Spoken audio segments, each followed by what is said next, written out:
Hello दोस्तों, आज फिर हम एक नई वीडियो के साथ आए हैं। आपको इंट्रोडक्शन करेंगे पीपैप के लिए।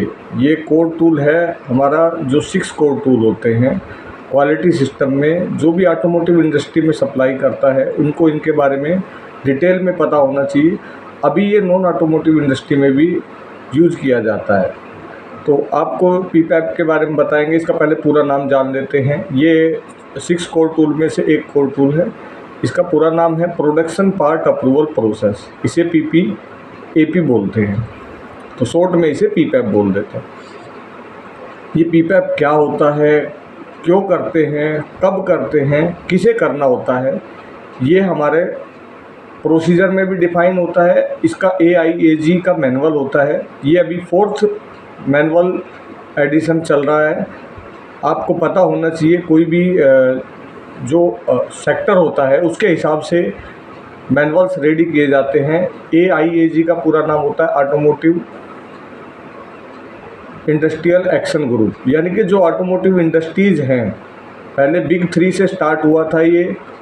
इसमें general motor, Ford, Daimler, Chrysler, ये 3 कंपनियों ने स्टार्ट किया था। आज ये वर्ल्ड वाइड में यूज़ होता है। मैक्सिमम सारी कंट्रीज इसको अडोप्ट करती हैं, क्योंकि जिसे IATF में काम करना उसे AIAG के कोर टूल के बारे में भी पता होना चाहिए। अब हम स्टार्ट करते हैं पीपैप क्या होता है। पीपैप हमारा, जब भी कोई पार्ट हमने नया बनाया है उसको अप्रूव कराना है तो हमें पीपैप के थ्रू अप्रूवल लेना होता है अपने कस्टमर से। इसमें Tier 1 भी हो सकता है, OEMs भी हो सकता है।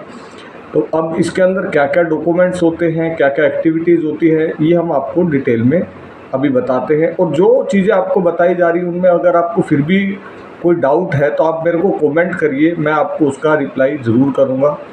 अब ये पीपैप में बताया कि जैसे न्यू पार्ट के लिए किया जाता है, तो इसके अंदर पीपैप करने के लिए कुछ कंडीशंस होती हैं। इसके अलावा भी कुछ और चीज़ों के लिए पीपैप किया जाता है, जैसे ECN आ गया, कोई इंजीनियरिंग चेंज आ गया, कोई मॉडिफिकेशन हो गया। एक डाई हमारी चल रही थी काफ़ी टाइम से, उसकी लाइफ ओवर होने वाली है, तब भी हमें पीपैप करने की ज़रूरत है। लोकेशन चेंज होती है तब भी पीपैप करने की ज़रूरत है। कोई पार्ट 1 साल से नहीं चल रहा था, उसकी डाई रखी हुई है, इनएक्टिव था, उसको भी हमें पीपैप करने की ज़रूरत है। तो ऐसे काफ़ी सारी कंडीशंस हैं जिनके चलते हमें पीपैप करना पड़ता है। तो अब हम चालू करते हैं पीपैप। इसमें क्या लेवल्स होते हैं, तो इसमें 5 लेवल होते हैं, लेवल 1, 2, 3, 4 और 5। तो इसमें जो बाय डिफ़ॉल्ट लेवल 3 यूज़ किया जाता है, इसमें हम सैंपल सबमिट करते हैं, वारंट सबमिट करते हैं और रिक्वायर्ड 18 या 19 डॉक्यूमेंट जिसे कहते हैं वो पीपैप के साथ में सबमिट करते हैं।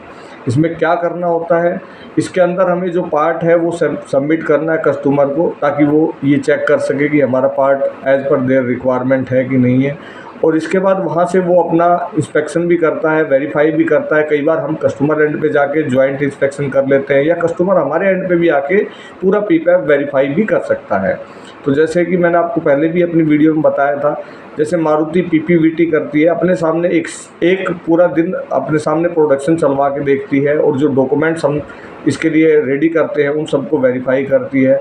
ऐसे ही निसान HVPT करती है, वो भी अपने सामने पूरा दिन की एक शिफ्ट चलवा के देखती है और हर एक प्रोसेस को थ्रो करती है।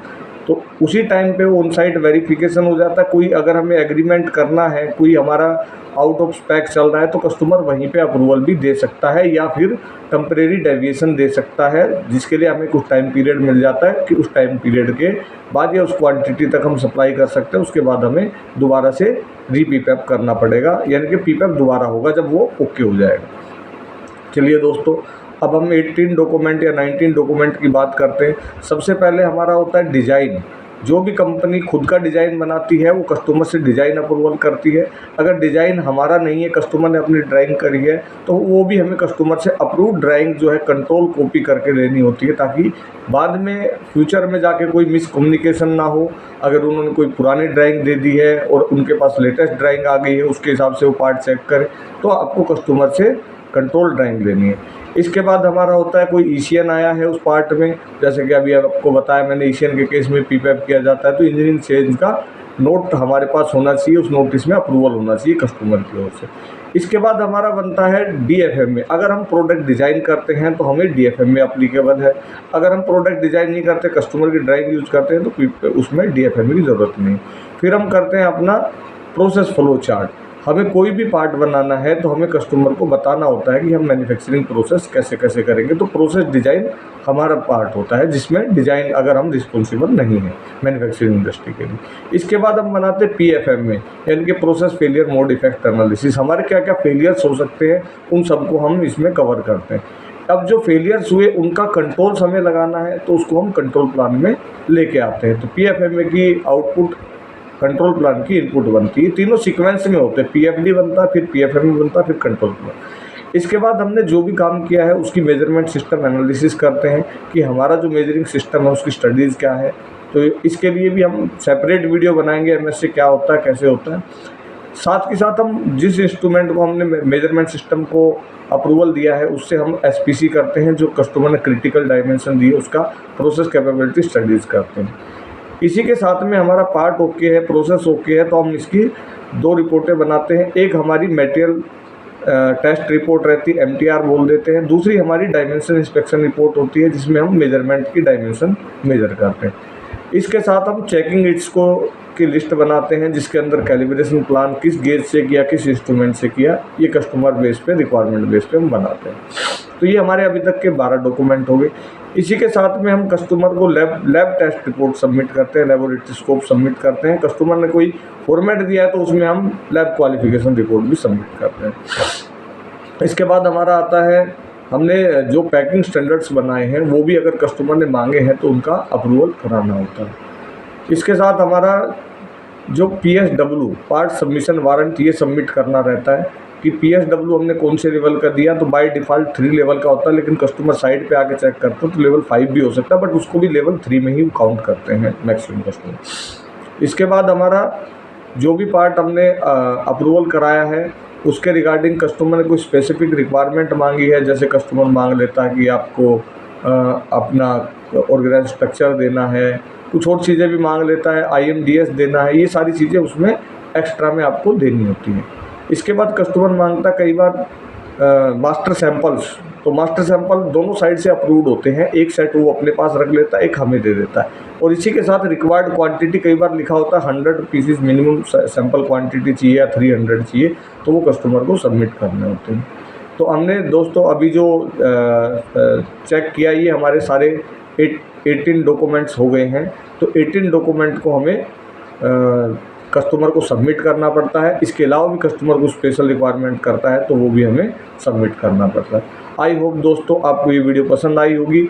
और आपको एक चीज़ बता दें कि ये जो भी डॉक्यूमेंट्स मैंने आपको बताए हैं, आपको फर्दर इसकी रिक्वायरमेंट चाहिए कि ये डॉक्यूमेंट आपके पास नहीं है, जो इंडस्ट्री में नए आए हैं या कोई इंडस्ट्री ऑटोमोटिव में नई अभी ऐड हुई है, तो उनको ये डॉक्यूमेंट चाहिए, तो आप मेरे को अपनी मेल ID इसी वीडियो के कमेंट सेक्शन में डाल देना। तो मैं आपको वीडियो आपकी मेल ID पे शेयर कर दूंगा, वो फॉर्मेट शेयर कर दूंगा। भरे हुए चाहिए आपको, भरे हुए भी दे देंगे, ताकि आपको इजीली समझ आए कि इसमें फिल क्या करना होता है। साथ के साथ जिनके पास कोई फॉर्मेट नहीं है तो उनके लिए इजी हो जाएगा।